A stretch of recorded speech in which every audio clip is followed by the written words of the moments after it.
to another exciting installment of IT security. Um, can I just quickly ask, how's the project going so far?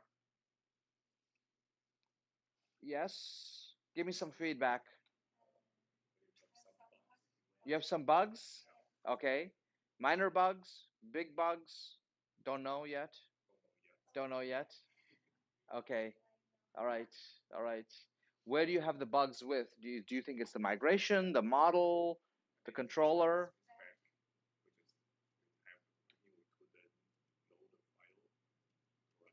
Oh, okay, okay. Loading all the files correctly in the right order is being a little bit problematic. Okay. Well, work on it after class. Please don't do that now. But yeah, absolutely. But yeah, you will have these problems because there's a lot to absorb in terms of the coding and infrastructural stuff, okay? So that's why I do encourage you to get started early so you can catch these problems early on, okay? All right, great. Any other teams? How about the gentleman in the back? How are you guys doing? Good? Oh, that's unexpected. To implement OAuth. Well, we're going to cover OAuth later in the semester, so please don't get into that too far right now. Do you need that desperately right now to do some other stuff? Yes? Oh, got it. That said, please wait a few weeks, all right? We'll get to that. In the meantime, I suggest that you do a kind of feasibility analysis. See if you can access the Google Calendar and get the data you need just from console. Okay? If you can do that, then have faith that we will be able to get you connected. All right? But don't connect with user credentials and everything quite yet. All right? Or you can, and we'll just change it later. Up to you. Okay. But your first feasibility, make sure you can connect to Google Calendar and get everything working. Okay. How's your project going? Yeah? Wow. Good. All right. I believe you. Billy, Edgar, it's okay.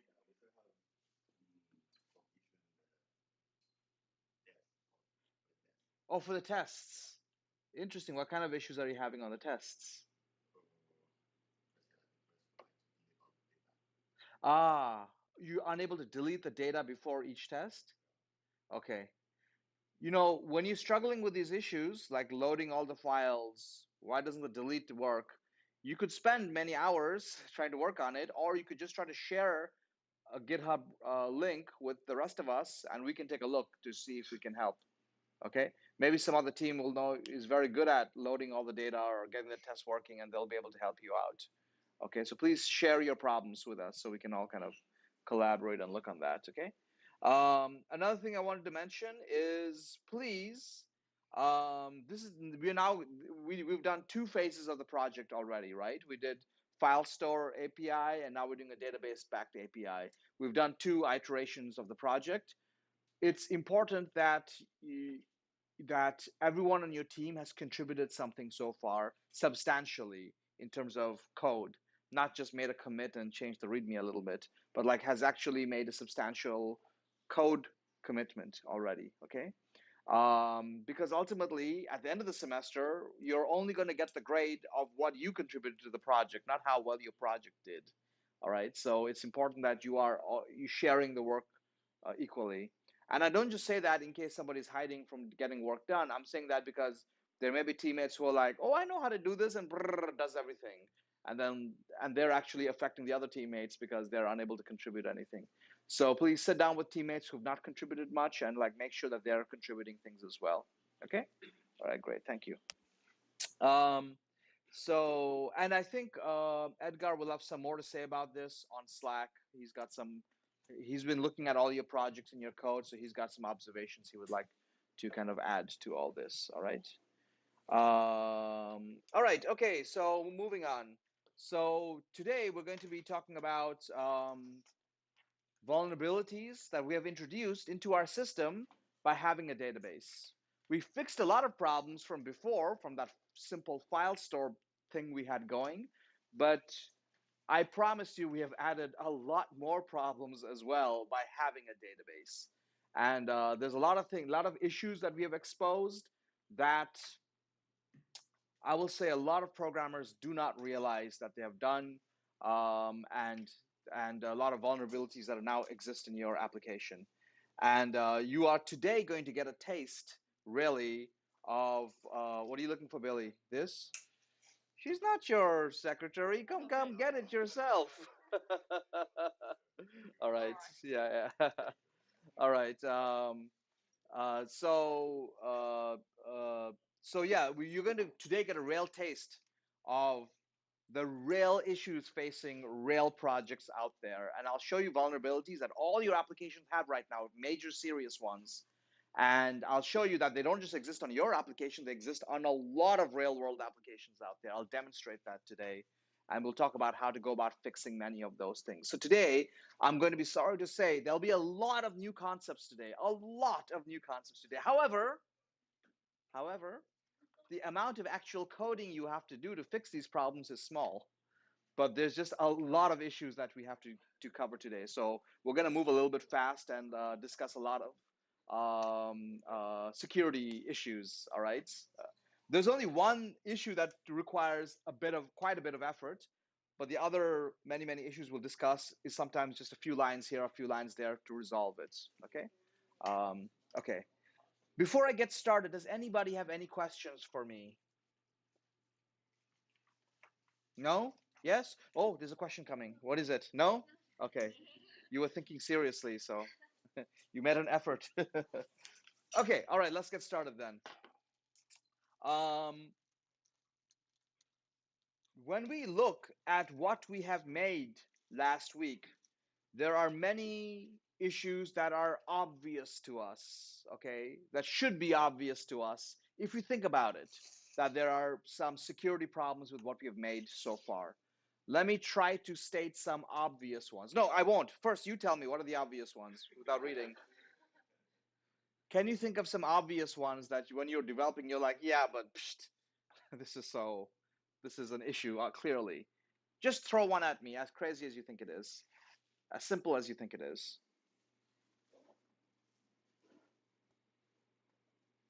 Not so obvious? Yes.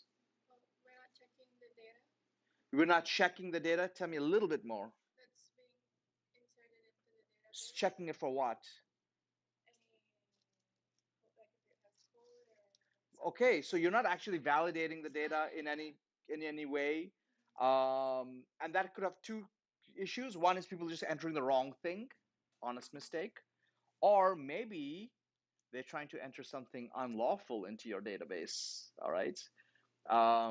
One of the things you're going to see in this class, especially this week and in the coming weeks, is that hackers, they're not trying to get into your system by like reading your code on GitHub and figuring out what mistakes you made. Nobody's got time for that. Okay. And if they did all that, they would only be, after hours and hours of work, they would only be able to break into your system. It's not worth anybody's time to do that. The problem is that you have now made a system that can talk to the outside world, that has doors and windows through which data and input can come in from the outside world and into your sacred data systems. Okay? Hackers don't need to invent crazy ways of getting in. They're going to walk right in through the doors and the windows you've made into your system. They're just going to walk in the front door, right? If you don't lock the front door, why would they? They're not going to try to break the wall. They're just going to walk right in. So, the example, I mean, the kind of analogy I like to say is that, like when you fall sick, whenever you get sick, how do you usually get sick? Like, what gets you sick? Where does the sickness or the disease or the virus or the bacteria come from usually? Does it like drill through your skin and get in some crazy way? There are some worms that do that, but very rare, at least in the developed world. Usually, where does it come from? Yeah, all the openings on your body. You have to breathe. You have to have a nose. You got to eat. You got to have a mouth. You got to see. Your eyes have to be open. You know, they come in through those because you've got openings in your body. Why will they try to do something crazy to get in? They will just walk in right through the places where you are ingesting food and oxygen and everything. And similarly, the data systems you're making have openings to get in data and input from users. So that's where almost all the attacks are going to come in through. They're going to come in right through the the holes we have made in our system to be able to get data into it. All right, fantastic. Any other comments? Anything else we've not done that clearly we should do? Authentication, yes. We don't know who is actually talking to us. We're just taking the data and storing it, and then giving it to them whatever they ask. It's kind of ridiculous. All right. Authentication and authorization as well, right? What else have we not done? Come on, Tara's holding up the whole class by herself. Relieve her burden a little bit. Okay, yes. If somebody just is able to if somebody is able to break into our database server, they'll just take the database, right? It's like, in your house, if you have a lot of money and gold and jewelry, you put it in a safe box. Well, thieves are not going to break in and try to figure out your combination. They'll just take the whole box and go home with it and open it up in their own time. Okay, the database is a box. They can just take it and get out of there. All right. We've not even encrypted that, so anyone getting the data can read everything. All right.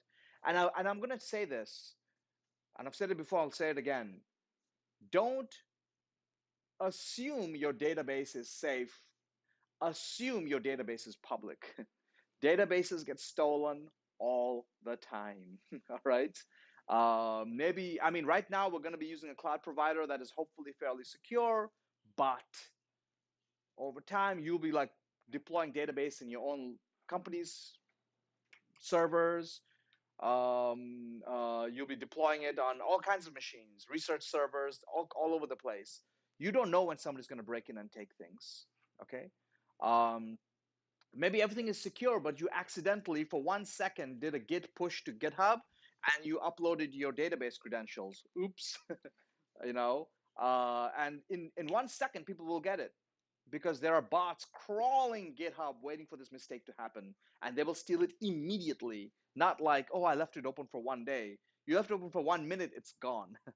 All right. And GitHub has its own bots crawling its own network looking for such files, and they'll warn you right away. Please get it off of GitHub immediately. We found these files that look like they have sensitive information on them. Amazon is so aware of this problem because people steal Amazon tokens from GitHub all the time. That Amazon has bots crawling GitHub, and they will immediately send you an email, and they will sometimes potentially even cancel your account immediately, and they'll say your credentials are exposed. It's considered completely invalid right now. Several years ago, a student in this class, no, in my other class, in my SOA class, got a phone call in the middle of the night. And she like answered the phone, and it's like someone from Amazon, and they're saying, "Hey, we just found your credentials. They're right there on GitHub. Please, like, get up and get rid of it right now." And actually, some hackers had been able to get her AWS credentials, and they were using it in some way and racking up the bill. And she got like several thousand US dollars of bill from Amazon. And luckily, I mean, I told her just emailed, and she was panicked and really scared. And I said, please just email them and tell them you're a student. It was an honest mistake. And thankfully, at that time, at least, I don't know today, but Amazon said, we totally understand. We forgive you the amount. Don't worry about it. Amazon is good with that. I don't know how they treat their employees, but they're very good to their customer. They're exceptionally good to their customer. Okay. Um, okay. So let's move on. Yanyu, don't die. I need you to finish your research first. Okay. Um, Confidentiality, yeah, we've not secured the data in the database. Integrity, authorization, confidentiality, what Tara mentioned, we have not done any of this stuff. I'll get into this one a little bit later. Authorization, authentication, again, Tara, you get it, okay? I should give you a crown today, like MVP, okay? All right. Now that's our common sense. How about in the real world? Like, what are hackers really doing out there? Okay. Let's not worry about stuff that we think they're doing. What are they really doing? Let's fix those problems first today. Okay. Let's take a look. I'm going to show you a list. It's a list of 10. This is the top 10 security risks that security researchers have reported, not like professors, like actual in the industry researchers who are collecting and helping companies secure their systems. This is the 10 biggest problems they see in order. Okay. I will warn you though that this list is from 2017. It is compiled by, where is the list? Sorry, the URL is put on the side here. I don't know why I did that. The list is collected by this organization, which you should be familiar with. It's called OWASP. And OWASP stands for Open Web Application Security Project. It is probably the most noted name and in online security in terms of an organization that's trying to really manage and bring this to under control. So be familiar with OWASP. It's a nonprofit organization that kind of collects all these issues going on with web application security. They are due to release an updated version of this list this year, to 2021. However, they haven't done it yet. I was hoping they'd get it done by before this class, but they haven't. So when they do this semester, I will come back and tell you what new things they've added or if anything has been removed. I expect most of this will be here exactly the way it is. Okay. So top 10 list. Some of you are familiar with them. Injection attacks, like SQL injection attacks. How many of you have heard of SQL injection attacks? You've heard of the term SQL injection attack. Okay. One, two, three, four, five. Five people? Tony, you've heard of it. Yes? Okay. Come on. Don't be so proud. Just put your hand up. All right. So a good number of you, maybe 2/3 of you have heard of it. Good. Because it's the number one problem facing companies. And you will not believe how common it is. Um, Broken authentication. So people have authentication, but they're not implemented correctly. So people are able to compromise passwords, keys, or session tokens. Um, Sensitive data exposure. So there is data that is sensitive and has not been protected correctly. Financial data, healthcare data, PII. What is PII? Personally identifiable information. Yes. Okay, there you go. A little help from your friends. All right. So attackers may steal or modify weakly protected data. Credit card stuff is all out there, right? External entities, I'll come to this later, but this is mainly around XML.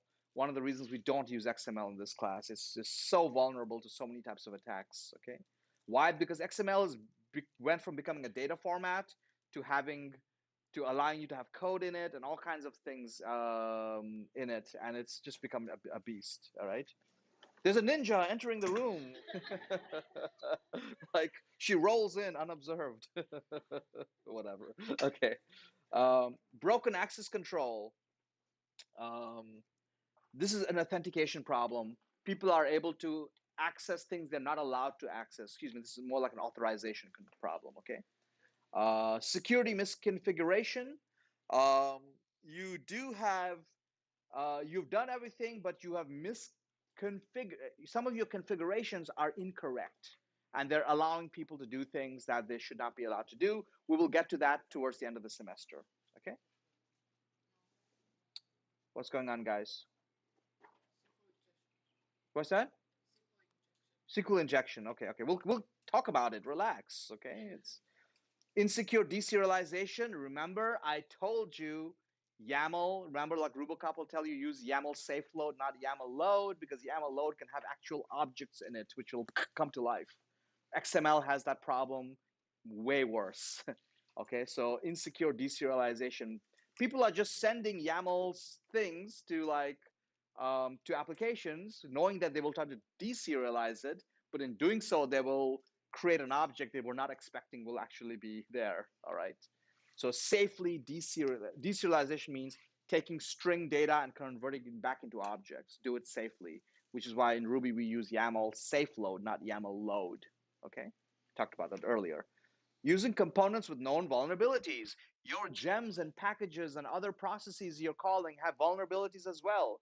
Their vulnerabilities are your vulnerabilities. So if you're using gems or packages or third-party things, you're going to be, and if they're not safe, you're not safe. Okay. And this is the best way to get in. I don't know what's wrong with your application, so I don't know how to get into your application. But I'm going to bet you're using some popular gems, in your project. If I know of any vulnerability in any of those gems, I can probably break into every Ruby application out there. So all I have to do as a hacker is keep track of what are the vulnerabilities with the different gems that are out there. And then anybody using those gems, I'm going to get in through those gems. I don't care like what you coded. All right. Um, and as I'll demonstrate today, it's not just gems and packages, of whatever language you're using. If your application is calling another process, for example, you're writing a Ruby application, but then you call a Python process to do some data analysis. If that Python process is vulnerable or hacked, you're going to get hacked. And I'll show you in a moment why. Okay. All right. Insufficient logging and monitoring. This means that your system is not keeping track of potential attempts to break into the system or of potential problems people are having when they're making requests. As a result, some hacker has been trying to like send weird commands to your API for many months. They haven't worked yet, but since you're not keeping track of what people are asking your system to do, you're not aware that this person is trying. One day they will succeed. So you need to keep a track of like weird requests that are coming in. So, all right. So this is the top 10 things that's going to screw you up. All right, at least of 2017. Let's see what 2021 brings our way. Probably this and a couple of new things or something. So today I want to take a big stab at solving a lot of the known problems before we get into like esoteric stuff later this semester. Okay. This, if we don't do, I mean, this is what hackers are doing. So this is what we got to like first take care of before we take care of other things. Okay. Edgar, you okay with that? All right. And the way we're going to do this is that, well, today I'm going to tackle a few of these. I'm going to tackle injection attacks and tell you how to prevent those to some degree. I'm going to talk about sensitive data exposure and talk about how to secure these in some ways. Okay. I'm not going to access some of the talk about some of these things because we'll talk about them later in the semester. I think I will cover almost all of these this semester for sure. Okay. Insecure deserialization, you saw that. Use YAML safe load or whenever you're deserializing YAML, XML, whatever data format you're using, think, is there a safer way to deserialize this? Go research it. All right. Even if it's something as simple as a CSV file, go make sure that the CSV file parser you're using doesn't have vulnerabilities that are out there. Okay. Um, Using components with known vulnerabilities. That's why I told you before, use bundler audit to tell you if you have gems that have known vulnerabilities in them. Okay. I told you. But more than that, I'm going to show you another kind of attack that we need to take care of, which is about your environment variables. And last of all, we need to start logging what's happening on our system. All right. So we'll talk about that today. So we have a lot of things to talk about. And I'm going to kind of go through these at quite a high speed because we've got to cover them all by the end of today. All right. As I said again, I'm going to introduce at least 1, 2, 3, 4, 5 new concepts today and how we're going to handle those. Most of them require very little code to fix the problem. Maybe just 1 or 2 lines here or there. One of them will require substantially more work. However, 50% or more of that code for that one, which is going to be actually database encryption. So I'll show you how to encrypt sensitive data in your database, and it'll require quite a bit of code. But the most of that code, I'm going to give it to you. You can either just copy it or adapt it or whatever you wanted to do. Okay, so there's not much coding this week, but there's a lot of substantial conceptual things that you'll have to fix, all over your system. So you'll be like going, all right, different type of crazy. Okay. All right, let's start. Environment variables. So remember, like we've been using these environment variables. So for example, last week we had, what do we have? Last week we had config, secrets. Last week we had this one. This week we'll have a database key, but last week we had this one, database URL, right?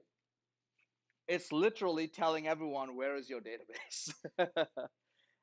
And by itself, you can imagine why that's a little risky, right? Like that could be of course right now it's a URL to a local file. That's ridiculous. Later on it'll be URL to a server, it'll be a proper web address. Okay. um, why is that? Why might that be risky? Well, maybe some obvious reasons. Now people know where your database is. They can go, now they know which machine it is. They can start poking into that machine to see if they can get in. Okay. But there's more. When we configure an actual database later this semester, which is going to be Postgres on a cloud server, that server will need authentication. It will say, give me a username and password to get into the database. Okay.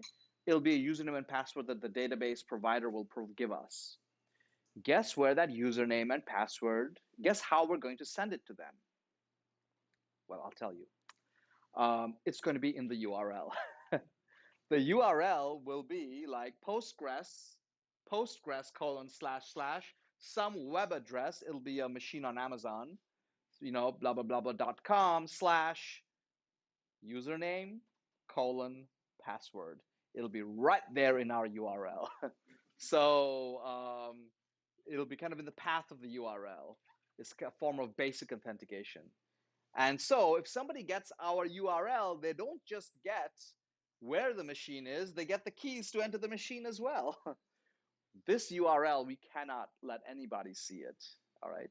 Who can see it? It's in our environment variables. And remember, I told you, like the way environment variables work is that we're only using local environment variables. So they're only available to your process. Okay. We're not setting this up on the operating system. It's not like other services running on the database on your server can see this address. It's only available to your process, meaning your Ruby application. But if it's available to your Ruby application, guess who else it's available to? All the gems you're using. All the gems you're using, if they look at the environment variable space, they can see your environment variables because they're running under your process, right? You're literally importing them, including them in your running process. So all the gems you're using can see your database URL.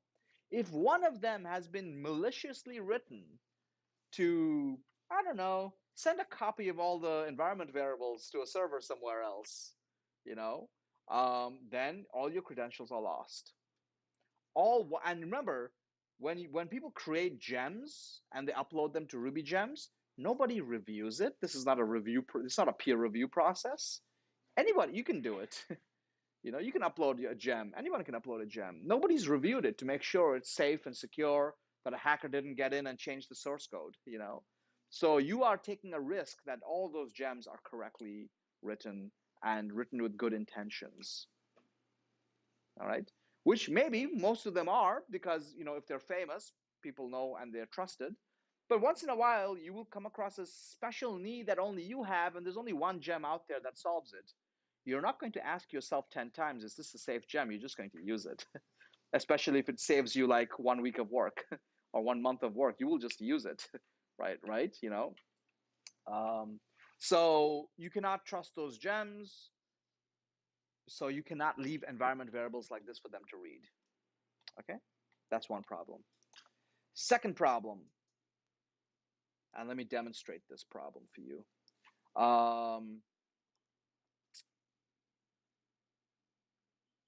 Imagine this is my Ruby application, all right? And what does it do? Actually, it doesn't need this line. I don't need this line. What does it do? It uses an environment variable called var. Okay, you can see it right here. This Ruby script is reporting this environment variable, so I'm using this environment variable. Okay, then what I'm going to do is I need some external application to process some data for me or something like that. Okay, so I'm going to call it. How am I going to call it? For example, in Ruby, one way to call an external process, like this is a script that I've written, not in Ruby, this is a shell script that I've written, and I'm just going to run it from within my Ruby application. Okay. Basically, it's the same command I would type in on the command line. All right. And I'm just going to call that application to do something for me.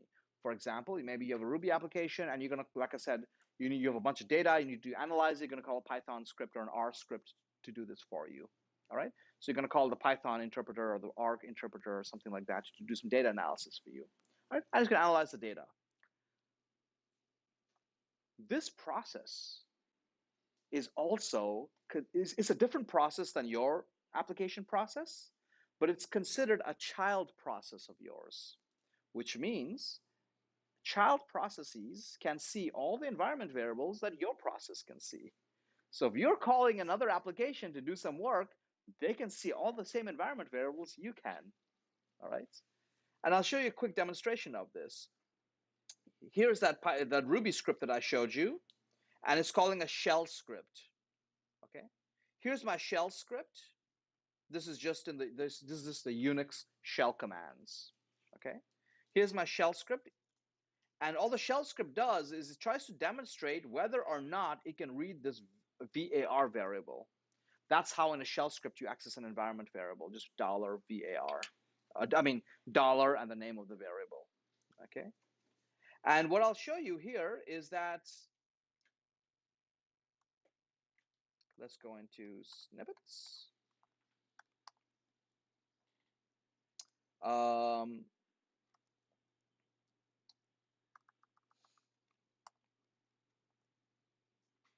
I'm going to now call my Ruby application, right? I'm going to run Ruby and I'm going to call my Ruby script. And I'm going to pass a local environment variable into my Ruby script. It's my database secrets. So only my Ruby script can see this environment variable, okay? And I'm going to run it. And you'll see the Ruby script can read that environment variable, my DB secrets. Then it calls the shell script. And the shell script can also read that environment variable, my DB secrets. It's open to it, all right? Then it comes back from the shell script to the Ruby script.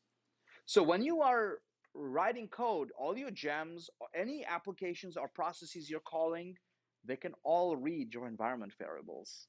They're not secret just to you, okay? So what should we do? We need to access our database. One of the only ways to get data in from the outside world is environment variables, but then everyone else can read it. What should I do? This is what we're going to do. Remember last week we had this like SQL connect command to connect to our database? That was the one and only time we needed this database URL, right? What I'm going to do this week is I'm going to read it not from the Figaro gem, but directly from the environment variables. And I'm going to tell the environment variables, env, this is the Ruby hash to read environment variables. I'm going to ask it, please give me this variable and delete it once you've given it to me. The delete command for any hash object, but env is a hash object, the delete command will delete this variable and return its original values to you one time. Okay, so env.delete will return the environment variable database URL and then delete it from memory. Okay, and then I've made my connection and I'm good to go. So basically, the idea is once you've used your environment variables, just delete them. Okay. Better yet would be in the beginning of your application, when your application initializes, read the environment variables you need that are sensitive, and then delete them, so that no other gems and child processes can read them after you're done. Okay. Just a basic sanitation, basic housekeeping stuff. Okay. Keep your house clean. By the way, I'm going to write some strange code that you have not seen in your Code Academy tutorials. Ruby 3.0, which only got released last Christmas, so a few months ago, now has the ability that you can, if you have a method that you want to define and that method only has one line of code and it's short, you can define the method in one line. So earlier, you would have to say def self.db. The next line of code would be db. And after that, you have to say end, to say end of the function definition. Now, in the new version of Ruby, you can do this. You can say def self.db. You have to use the parentheses to let it know that this is a function you're defining, a method you're defining. And then you just say equals and the line of code that you want this function to do. And you don't have to say end anymore. Okay?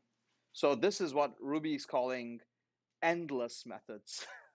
Endless, joke being there's no end keyword, that's all. Okay? Endless methods, single line methods. Okay? You'll see that maybe in a couple of places today. This is not going to be in the Code Academy tutorials because this only came out a few months ago. As I think some other languages allow you to do this. Does Python allow you to do this? Anybody know? Maybe, maybe not. Nobody knows. Some languages allow you to do this, and then Ruby has got very jealous and they said, "We want that too." Okay, I'm not a big fan of just importing every cool idea from every other language, but that's what people did. Okay. So that's sensitive environment variables. Any questions about this? Any thoughts about this? Has anybody, while you were writing code before, thought to yourself, maybe other people can read my environment variables? Anybody had that fear or suspicion yet? You are very trusting. Oh, you have a little bit? Okay. Because it's there, right? It's there. It's a secret. It's there. So the rest of you are too trusting. All right. All right. Okay. Yeah, question.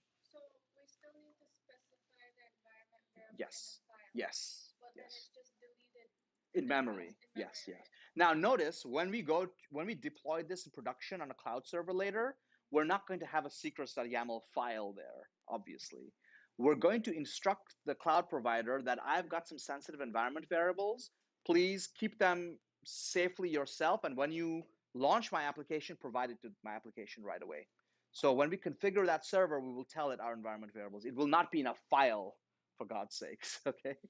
Or otherwise, anybody breaking into that server is going to be like, hey, what's the secrets file? Why is it called secrets? All right. Any other questions? That's a great question. All right. Yes. So like we deploy on Heroku, we'll write the same environment variable Yeah. and Yeah. So we are going to deploy on the Heroku cloud provider. Actually, Heroku is just a wrapper around AWS. They just use Amazon. So, and the Heroku cloud provider, yeah, when you set up your application, like what's the name of your application, like all the settings, one thing it'll ask you is what are the environment variables you want me to give to your application later on? Okay. Yeah. Okay. Are we okay with this? All right. Yes. will our secret YAML be saved in our if we upload to GitHub? No, you should not upload Like secrets.yaml. only in our Development machine. okay. Yeah. Yeah. So will it be safe? Keep it on your development machine? Probably not. For which reason, you probably don't want to put your actual production secrets on your local machine. Okay. We will maybe only configure them once and put them on Heroku. We will probably, best idea not to keep a local copy of your production secrets. All right. In a real company, we would keep our production secrets locally, but we would have there are systems called, like, I forgot what they're called, Vault. There's some application servers out there whose job it is to keep and guard your production secrets.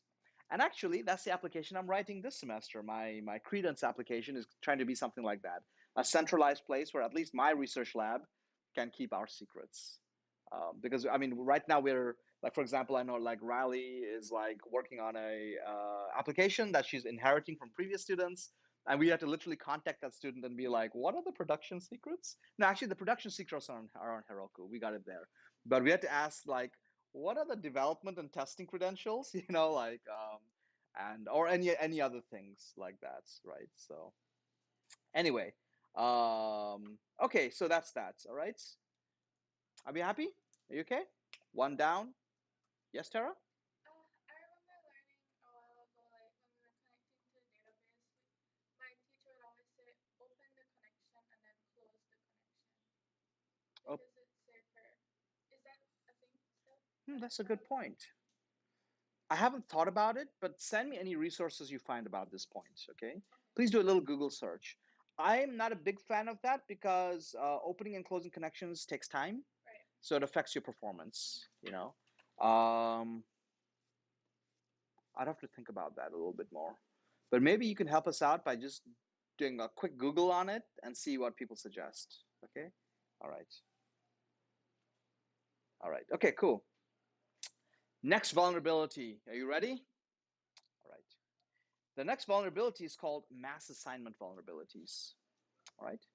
And let me show you, generally speaking, how it works. Here's a Wikipedia article on it because they sometimes do a better job than I can. Well, it's very generic. I can't really read it and tell you exactly what it does. But let's see what it does, and then we'll come back and read the description together. Okay. So I'm going to try something. Okay. I've made a branch of my repo, which I'm not going to share with you. No, I will share with you. It'll be on GitHub, where I have deliberately. So like this semester we're using like Rhoda and SQL. It just so happens that the person who wrote Rhoda and the person who wrote SQL is the same person, by the way. Is a rock star developer, makes really nice packages. But he happens to be a very, very security conscious developer, like a very. So he has built into them already some default safeguards to protect against certain types of attacks. Okay. Not every ORM or web application framework is going to have all those built in. Okay. So I had to demonstrate some of these attacks, I had to go in and undo those. I had to like remove the safety lock so I can fire the gun. Okay. So I'm going to show you a couple of vulnerabilities that may or may not work directly. But imagine if you were like in a new language, a new web framework, these problems could very well exist. Okay. All right. So right now, I have no projects. I have no documents. All right. And what I'm going to do, where's my mass assignment demo? Mass assignment demo. Imagine somebody makes a request to my computer, and I'm not going to show you the web request. I'm going to show you the internal form of the request, and I'll show you the web, like the HTTP input that generates the same request. And they're basically asking me to create a project for them.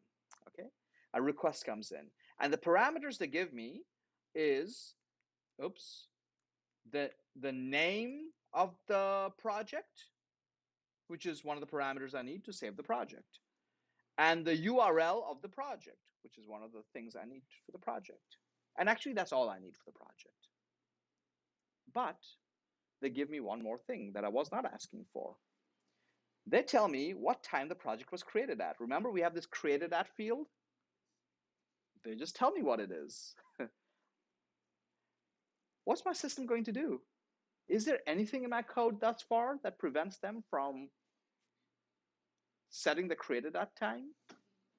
No, there isn't. You know, and sure enough, if I run it, bang! I've got a project that's now been created in the year 1900. Why would they do that? I mean, this is the gimmick. But let's say, for example, I'm running a promo and I'm giving a 50% discount or 100% or a year off, no payment for all my first customers who joined before the year 2021. So this guy goes and makes a project that was made in the year 1900. He's going to get my promo now. It's a simple example. All right. Let's look at a dangerous example. The dangerous example is this.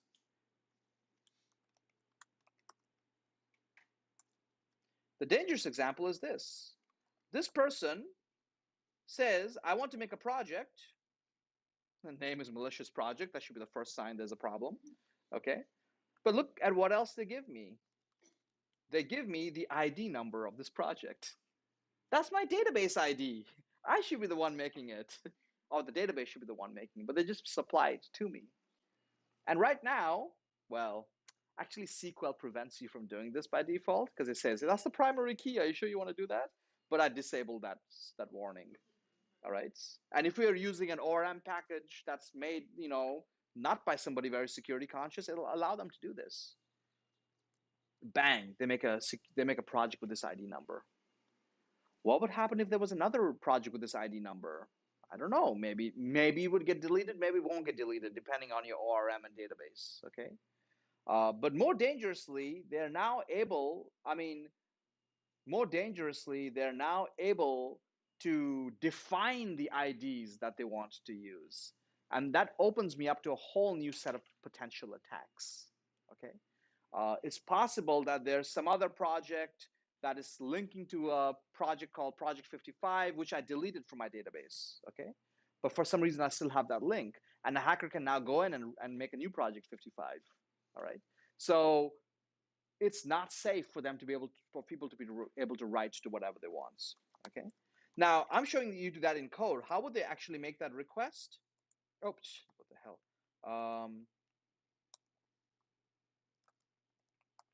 All right. The actual request would look like this. So for example, this is the request to make that project that was created at the year 1900, right? So they give me the request header, the body, and the body contains the created at date, and they just simply post it to my system. That works, okay? Or else, um, and if I look at the last response body, sure enough, um, I've got, well, it's not in the body, but it's in the database. Uh, it's in the database, okay, 1900. And similarly, here's the request to set the ID number.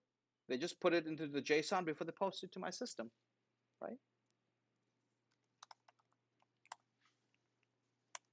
Sure enough, there's now an ID 55 in there, okay? So again, they didn't like go around and hack the Linux kernel to get into my system. They just walked in the front door. They said, you want me to make a project? I'll make a project. Have fun. Project number 55. All right. We need, and this is sometimes called a mass assignment vulnerability. Why? Assignment, because they're assigning parameters for me to save in the database. And mass means they're doing many at the same time. They're telling me 4 or 5 parameters to create an object in the database. Mass assignment. Vulnerability, because they're asking me to make things that they should not be writing to. All right. Now, I'm just fooling around. In reality, um, in Ruby, you cannot set the primary key because SQL, the ORM, will object, but everything else you can do. All right. So what do we do to protect ourselves? I think I've covered this slide. So now that you know what it is, mass assignment is a computer vulnerability where an active record pattern is kind of what SQL is doing for us. It's allowing us to create objects which can be saved directly to the database. Okay, and the ORM takes care of that for us. In a web application is abused to modify data items that the user should not normally be allowed to access, like the passwords, permissions, etc. So that's an interesting example. And it says many web applications, blah, blah, blah, blah, blah. Okay, and they tell you why that happens. And they tell you these vulnerabilities have been found in Ruby on Rails applications, ASP.NET, that's Microsoft.NET framework. It's been found in Java frameworks. It's been found in all kinds of frameworks before, okay? And actually, there's a really famous story of this. It's such a common attack, but there's a very famous story of this. And let me just tell you the story. So there was a guy called Igor Homakov, okay? Just sounds like a hacker already. I'm sorry. Sorry to Russian or Slavic people. Their names just sound like hacker names. Also, because it's Igor, it starts with the letter E. Edgar, your name also starts with the letter E. Shine knew all the time. Do you have a black hat at home by any chance? Okay.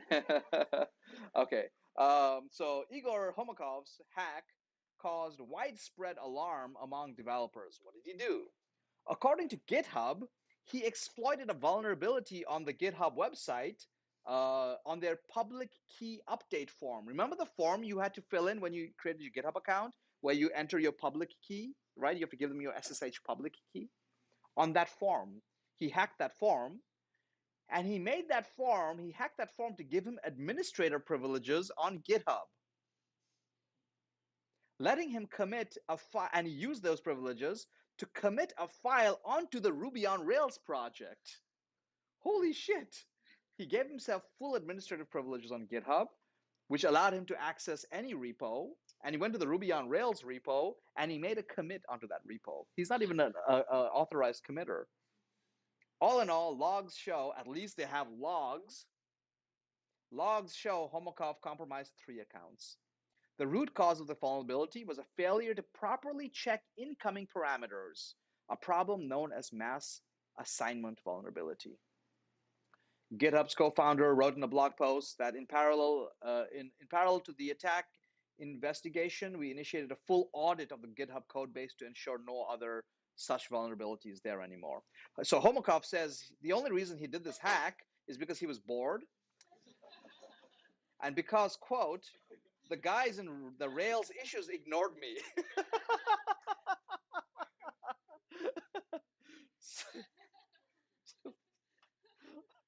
He's bored. So what is the attack he did? Okay, I've changed Igor to Edgar. So Edgar sends an HTTP put request, imagine, so on the user info update form of some kind, right? And so he's saying, put to API v1 users, and here's the, he's saying, here's my ID, here's my email, so please, update my email. Oh, and make admin equal to 1. If there's an admin flag indicating whether you are or not an admin, now I'm an admin. All right. So what the system will do is it'll update his email and then make him an admin, which is what Edgar's brother Igor, the evil twin Igor did. Okay. Um, Such a simple hack, right? Make me admin. Sure. Why not? You asked nicely. All right. Mass assignment attacks. Super popular. They've happened not only on the Ruby framework, which is embarrassing, but it's happened in Java. It's happened in every language you can imagine. All right. And the reason this is risky is because now I mean, okay. So anyway, let me show you how to fix this first before I say more. Okay. Okay. So how are we going to fix this? So on my actual oops, excuse me, rake, no, git switch to db, and oh, damn it, let me re-migrate my databases. Let me run rake console.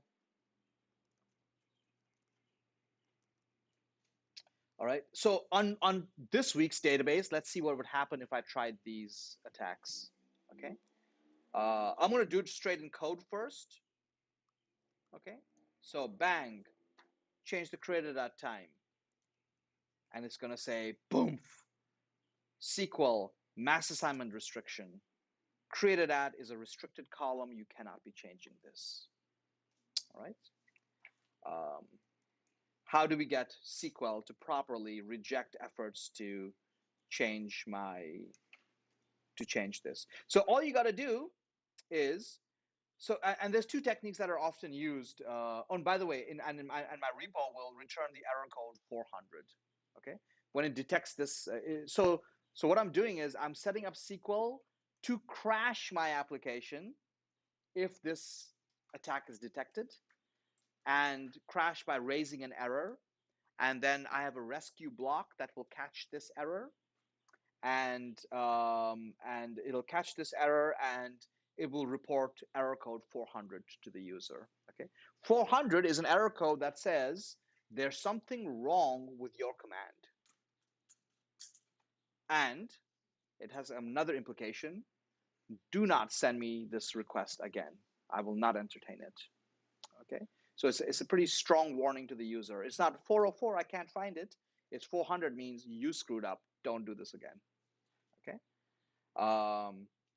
And I tell them ID or created out or whatever is a restricted primary key. So Here's how I prevent the attack directly is all I got to do. So there's two ways. Depending on what libraries you're using, there's two techniques. One is called whitelisting, the other is called blacklisting. So you can either whitelist and tell your ORM package like SQL, these are the following columns that people are allowed to change. So for example, what all I've done is in my models, like my project model, I've put the plugin called whitelist security, and that allows me to use this command, set allowed columns, name and repo URL. It means these are the only two columns people are allowed to change. Not ID, not created at, not updated at, none of those timestamps. Okay. Now, on some ORMs, they may also have a blacklisting ability where you can say, these are the columns people are not allowed to change. And then you can tell them, don't change ID, don't change updated at, don't change created at. However, curiously, SQL does not allow you to blacklist columns. They only allow you to whitelist columns. Can you guess why? You might forget. What's that? You might forget to add a column to That's the exactly database. right. Exactly right. Like you may add a new column to the database later and forget to blacklist it, right? Because that's two things you got to do. So, or maybe someone is new to your project, they don't know all the security considerations, so they just add a column and they don't blacklist it. That's depending on people to save. So it's like the difference between opt-in and opt-out. So whitelisting ensures that any new columns you add cannot be written to. You've got to go and whitelist them by hand. It forces you to do that. Okay, so I think this is again a good demonstration of the SQL developer's security consciousness. He realizes that blacklisting is open to forgetfulness, so only whitelisting allowed. All right, cool. Are you happy? I'm happy. That's all that matters. Okay. All right. Let's do one more. So two we have covered so far. We've covered like sensitive environment variables. We've covered mass assignment vulnerabilities. A reminder: a mass assignment vulnerability. Oh, did I not put it here? Oh, I forgot. Which of one of these is mass assignment vulnerability? It could be a few of these. It could be a kind of security misconfiguration. It could be a form of misconfiguration, but more likely it is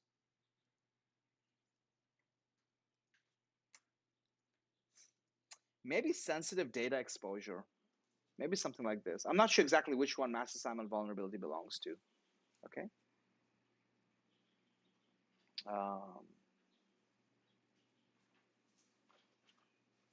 yeah, like does not properly protect sensitive data, so attackers may steal or modify such weakly protected data. So I think it's a partly a sensitive data exposure problem. It is partly a security misconfiguration where you have not configured your system to prevent a very obvious attack. All right. All right. All right. And as you can see, it's a very common type of attack. GitHub fell for it a few, but that's by the way, just a few years ago. It's not like 100 years ago or something. Okay. All right. Moving on. Um,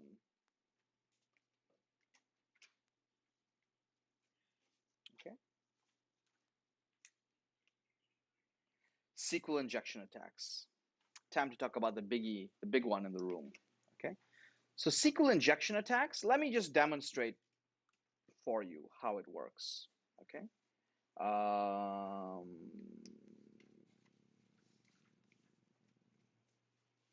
okay. Let's move on to SQL injection attacks. All right. So let me go ahead and I'm going to exit. I'm going to switch back to my um,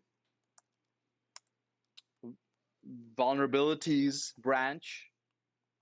All right. Because in today's branch, I've prevented some types of SQL injection attacks. So I want to go back to more like the code I had last week, the code you have. Okay. Let me wipe, just in case there's some changes, let me wipe and remigrate the development database. And let me run rake. No, you know what? I'm just going to run rackup. All right. So here's my server. Okay. Um, Let me just run it like, Okay, actually, no. Let me go set up. Let me go first set up rake console. Let me go set up some data in the database quickly. Okay.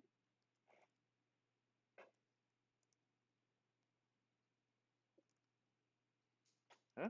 Did Eve's project not get done? Credence project.all. Yes. So there's two projects in here. One's made by Alice, one's made by Eve. Guess who's the bad one? Okay, Eve. All right. And Eve really wants to read Alice's project. Now, we don't have any authorization or authentication yet, so imagine, user imagination, that we have some code in here that says, hey, is this person allowed to access this or not? Okay, just imagine. Okay, so what's Eve going to do? So right now, all Eve can really do, all right, is she can go to the system, excuse me, localhost 9292, and she can use my API. Oh, I've got to run my API. Exit, exit, rack up. And she can ask to see her project, Eve project. Okay. Okay, she can ask to see her project. But imagine if she tries to access project number one, then we directly stop her and say, no, you're not allowed to see project number one. You're Eve, bad Eve. Okay. So what's Eve going to do now? So just setting it to one doesn't work. So this is going to be Eve's trick. Rather than directly asking for project number one, she's going to ask for project number all this crap. What is this going to do? Before Tara reads it and figures it out, let's do this. So I'm going to hit enter. It looks like garbage at first, right? I mean, some of you know what it is, but it looks like garbage at first. But what's it going to do? Bang, it's going to return both projects. Now remember, my route only accepts one ID number and returns only one project. But she has somehow forced it to return multiple projects. How the hell did she do that? All right. The way she did it is she changed the ID number to something like this. If you look at this carefully, you can see some words in here. Or ID 1. And pound 20 is the escaped version. For, in URLs, you cannot type certain characters safely. So she is basically, she wants to, so pound 20 is the representation for a space character, space bar, space. So she's asking for project 2 space or space ID, and pound 3D is the equal sign, or ID equals 1. All right. How does that work? So what's going to happen is my server is going to get this request, and it's going to recognize, oh, the URL has escaped characters, which are characters that have been converted into a hexadecimal form. It's going to unescape them and convert them back into the original text, space, space equals. And then it's going to pass 2 space or space ID equals 1 to my route. What does my route do? All right. If you look at my route, where's my route? App, right? Where is it? Projects, this one. No. It's this one. All right. For today, I've changed my code a little bit to allow this vulnerability to work. But all I've done is what most programmers do. I just wrote the command in SQL, right? I just wrote, let's get the project that this person wants. So select from the projects where ID equals the project number, right? But this time the project ID, instead of being 2 or 1, will be where ID equals 2 or ID equals 1. What Eve has done is she has injected an actual SQL or clause into my command. She knows that this is going to be inserted into a SQL command, so she just writes the rest of the SQL command for me, And my system doesn't realize that this is actually two things, and it returns both of them. All right. There's more malicious things you can do.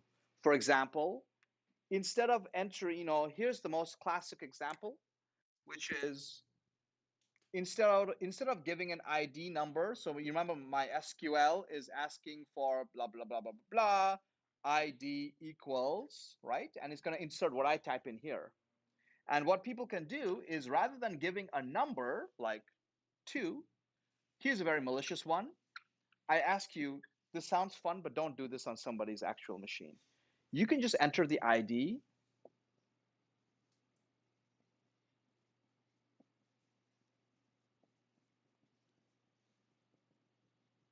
Why not? Semicolon tells SQL this command is finished. Starting a new command. Just delete the users table. You'll be surprised how many systems fall vulnerable to simple things like this. You can just go in and wipe somebody's database out. And you don't have to hack in through like the side door. Just go to the form on their website and just enter that. Enter this, and it'll delete a table from their database. Because all they're doing is they're just taking what you're typing in and putting it into the end of SQL commands. This is called a SQL injection attack. And I know what you're thinking. You're thinking, this is stupid. No one would actually fall for this. Well, remember that SQL injection attacks are not just common, they are the most common form of attack. All right. And actually, I went ahead and I searched for SQL injection in the news just to show you this is not stuff from like 100 years ago. All right. I just searched for SQL injection in the news. The last one was from 3 hours ago. All right. So Django is like Ruby on Rails, but for the Python. Python's like big web framework. So they have a debug toolbar, and apparently it's vulnerable to a SQL injection attack. It must be a big deal because multiple stories keep talking about this serious SQL vulnerability found in the Django toolbar. Um, there's another one here about Django, but I can't remember. So, but let's look at the other ones. Ransomware group targets SonicWall, a company, vulnerability pre-patch. Another ransomware attack. So what they're doing is they're using SQL injection attacks to get in, either copy the database and then delete the database with commands like this, and then tell the people, hey, your database is gone, but I took a copy. Do let me know if you want it back, and I'll tell you how many bitcoins I need. Okay. Um, that's not really news.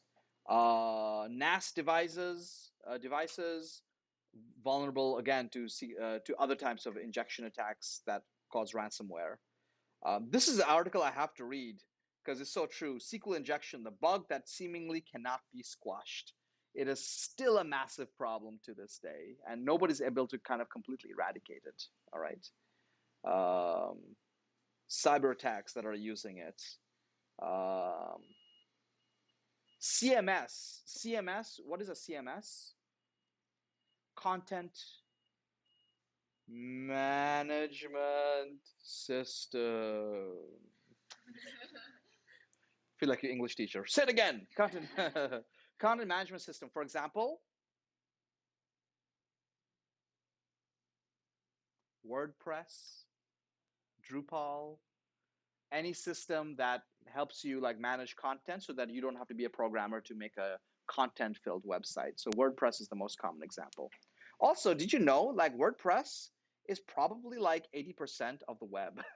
It's like the single most common form of web application is WordPress, followed by Drupal. So basically, PHP runs the whole internet. Um, and apparently, some of these CMS systems like WordPress and Drupal are vulnerable to SQL injection attacks. They just discovered, or no, not just last year, September 2020. Okay, so these news are still coming in. Okay, FBI and CISA warned state actors attacking Fortinet iOS, Forta iOS servers. Again, they're probably using SQL injection attacks. If I go into the story, I'm sure there'll be something in here about inject. Yeah, they're using denial of service ransomware and structured SQL attacks. All right, spear phishing and other things. Okay, so it's in the news every day. Websites get taken down, and I'll bet you a lot of common like startups and stuff, they're not protecting against this. It's not on their radar, and you can go break them in. All right. So what should we do? Right. Some people feel like, well, just use validation, right? And I'll tell you right now, that's why we still have the SQL injection attacks, because people think, oh, just validate the input. Make sure it's like a correct ID number. Make sure it doesn't look like a SQL string. But you'll be surprised how easy it is to fool a validation scheme as well. Validation code, which we will maybe look at later this semester, is meant to protect against accidentally the wrong data being sent to you. It is not at all appropriate against an attacker. A concerted, what deep learning people might call an adversarial attack. It's not, you cannot protect against someone who knows that, oh, you're trying to validate me? I know how to get around your validation tool. This is too easy. All right. A simple example I'll show you is, for example, in Ruby, if you take this ID number, which is obviously not an ID number, and you imagine your validation tries to convert it to an integer, Ruby will happily convert this string into the integer 2. So if you're doing a validation that is like accidentally just trying to convert it to an integer and making sure it's a correct ID number, your validation will fail because Ruby can convert this to an integer if asked to do so. Okay. I hope your validation system is more smart than this, but I'm just saying there's always problems with validation. So validation logic is not good enough. Okay.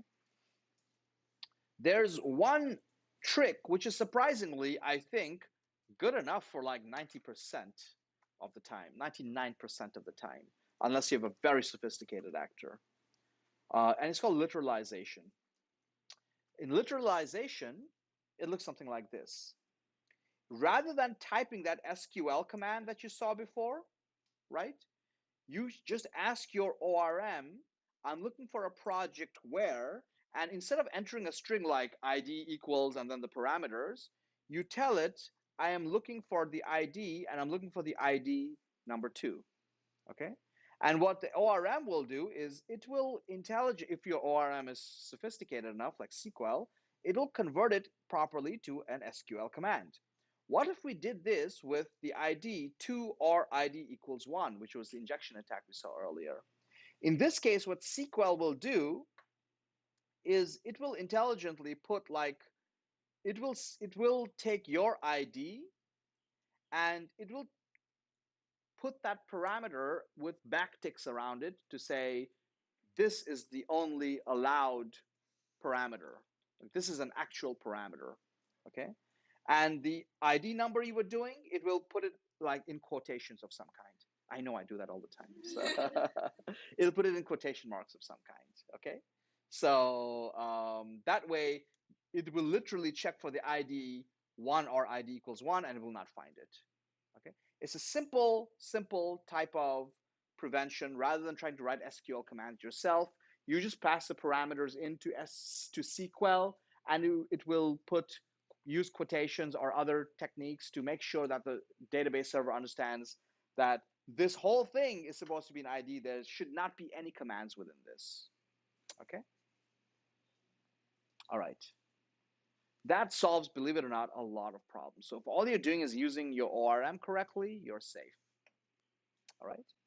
There is one more technique, which I'm not going to go into too much detail. It's called query parameterization. And in this technique, you do not, sorry, is there a bug? Where? Oh, sorry, this should be a 2 or ID equals 1, right?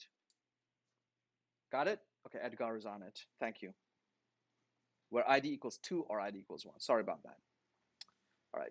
So there's another technique called query parameterization. And I think if you do this, I think you're more than 99% safe. You're probably 99.99% safe. I think. I don't know. All right. And it looks like this. In query parameterization, essentially,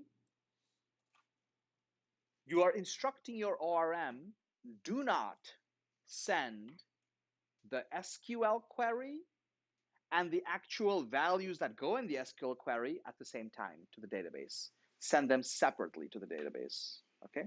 So what it does is, so I'll show you an example. So if I did the same thing, I said projects where ID. Now instead of giving it a number, I'm going to give it a symbol, $find. Okay. What SQL will do is it'll create an SQL query like this, where ID equals $find. And now you can call this. So projects is now not a query, it's a definition of a query. It's not an actual query. Now you can call the actual query to say, listen, I want to do a select command with what I gave you earlier, and the find ID parameter should be 2. And what the SQL ORM will do is it will contact the database and say, here is the query I want you to run. Please construct it internally first. And then it will pass the value 2 as the find ID. Therefore, that ID is never ever part of a SQL command. The database decompiles the SQL command in advance into its own native representation, and then it gets the parameter separately. All right. And this effectively prevents SQL injection attacks because you're never putting the user's input directly into a SQL statement, into an SQL statement in the first place. If people did stuff like this, I think we would get rid of 99% of SQL injection attacks. There is one method that's even safer, and I'm not going to cover it, but there is a little file, a link I've prepared. Just click on it. You cannot read it to read about it. It's called prepared statements. All the stuff I've showed you so far is from the application side, right? Literalization and query parameterization from the application side. There's one more technique, but this requires you cannot do this in your application. You have to do this in your database. You can enter your database and pre-define a query. Basically, you tell it in advance, here's a query I might be asking you to conduct later. This is called a prepared statement. It's basically you are entering the query in advance in the database, not in your application. All your application will do later is it will tell the database, remember that query that I constructed by hand in your database? Well, please run that query with this parameter. Okay. And therefore, again, there is no SQL ever created, ever. There's simply no SQL created because on the database side, you do not give it an SQL command, or even if you do, it immediately converts it into its native form. Okay. That's the safest you can be. The downside of that potentially is that you cannot dynamically create a new query on the fly. You have to go into it manually into the database and pre-create it. Okay. Assuming your database can handle prepared statements. But nowadays, most major databases can do that. Okay. But in this class, all I ask you to do is either literalization or query parameterization. Query parameterization is preferred, but literalization I will accept. Depends how paranoid you are. Okay. All right. And that's all I want to say about preventing SQL injection attacks. Let's take a quick break. Oh, and okay, sorry. Before we go on, again, reminder: SQL injection attacks, the number one vulnerability facing web applications is injection attacks. SQL injection attacks for relational databases. You may feel like, no, I'm using Mongo, I'm safe. There's also no SQL injection attacks. There's OS and LDAP injection attacks. Like any kind of system that takes some kind of syntax is vulnerable to an injection attack. All right. Okay, great. Okay, let's take a little break. Please go use the restroom. We got a lot more to cover, so just take 10 minutes and please be back here and we'll cover some new things, okay? See you in a moment.